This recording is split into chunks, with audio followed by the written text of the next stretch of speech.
மதியம் சுரேஷும் வந்து கோமதி வீட்டுக்கு வந்திருக்காங்க. இது பெரிய சர்ப்ரைஸ் தான். இன்னொரு விஷயம் என்னன்னா, இப்ப ராஜியோட அப்பாவ கதிர் எதுக்கு கூட்டிட்டு போனாரு அப்படின்ற விஷயம் வந்து பயங்கர பிரச்சனையா போயிட்டு இருக்கு 2 ஃபேமிலிக்கு இடையில. ஸோ அந்த டைம் பார்த்தீங்கன்னா, காலையில கரெக்ட்டா வந்து கதிரும் கூட்டிட்டு வராரு அவங்க மாமனார. இந்த சைடு கோமதி எல்லாருமே வந்து கிளம்பி வந்துட்டாங்க. கரெக்ட்டா வந்து நின்னுட்டு இருக்கப்ப சண்டை வருது.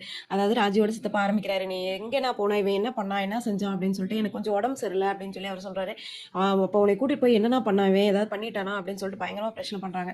அப்ப பார்த்து என்ன பண்றாங்க அப்படின்னா, பாண்டிய வந்து கூட்டிட்டு போறாங்க. யாரு அப்படின்னா, சுரேஷ் கூட்டிட்டு போய் அதாவது கதிரோட அப்பா கிட்ட விஷயத்த சொல்றாங்க. இந்த மாதிரி உங்க பையன் வந்து எதுக்காக அவரை கூட்டிட்டு சென்னை வந்தாரு அப்படின்ற விஷயம் எனக்கு தெரியும். ஸோ சென்னையில நான் அவரை மீட் பண்ணேன். அவருக்கு வந்து இந்த மாதிரி கேன்சர் இருக்கு. ஸோ அதனால ட்ரீட்மெண்ட்டுக்காக கூட்டிட்டு வந்தாரு.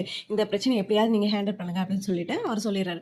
ஸோ அவரும் வந்து என்ன சொல்றாருன்னா, கதிரோட அப்பா இந்த மாதிரி ஏன் மாமனார் மருமகனும் வெளியில போகக்கூடாதா? இது ஒரு பெரிய பிரச்சனையா பேசிட்டு இருக்கிறீங்க. ஃபர்ஸ்ட் அவருக்கு உடம்பு சரியில்லை, வீட்டுக்குள்ள கூட்டிட்டு போய் என்ன ஏதுன்னு விசாரிங்க அப்படின்னு சொல்லிட்டு அனுப்பி வச்சிடுறாரு. ஸோ சூப்பராக ஹேண்டில் பண்ணிட்டாங்க.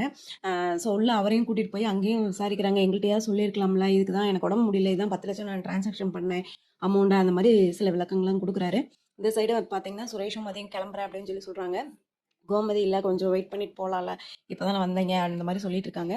சரி, அடுத்தடுத்த எபிசோட்ல என்ன நடக்குதுன்றதை பார்க்கலாம். பை.